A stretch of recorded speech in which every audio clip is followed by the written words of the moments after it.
Wizard foundation की ओर से वडोदरा में संवर्धनम कारकिर्दी विकास एकेडमी का उद्घाटन करवाया गया।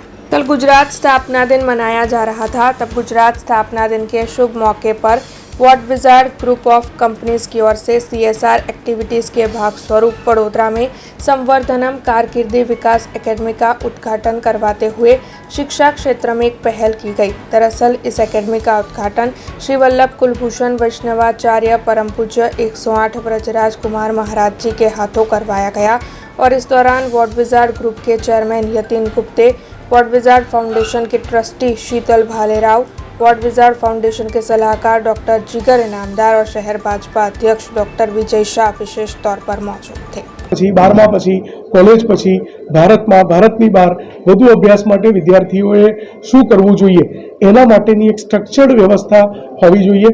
એટલે ઉચ્ચ શિક્ષણ માટેનું કારકિર્દી માર્ગદર્શન એ ચોથું ઇનિશિયેટિવ છે અને સરકાર દ્વારા અલગ અલગ ઓર્ગેનાઇઝેશન દ્વારા પ્રાઇવેટ ટ્રસ્ટ દ્વારા કંપનીઓ દ્વારા વ્યક્તિગત રીતે ઘણા લોકો દ્વારા એટલી બધી સ્કોલરશિપ આપવા માટેની એમની વિલિંગનેસ હોય છે, પણ એની માહિતી પબ્લિક ડોમેનમાં એક જગ્યા પર અવેલેબલ નથી હોતી। આ સંજોગોમાં આપણે એ માહિતીને એક જગ્યા પર વિદ્યાર્થીઓ માટે અવેલેબલ રાખવાનો પ્રયાસ કરીશું। આ 5 ઇનિશિયેટિવ સંવર્ધનમ નામથી વોટ વિઝાર્ડ ફાઉન્ડેશનના નેજા હેઠળ આજે ગુજરાત સ્થાપના દિવસે અમે શરૂ કરવા જઈ રહ્યા છીએ। हमसे जुड़े रहने के लिए हमारे YouTube चैनल को सब्सक्राइब करें और नई वीडियो की नोटिफिकेशन के लिए बेल आइकॉन को दबाएं।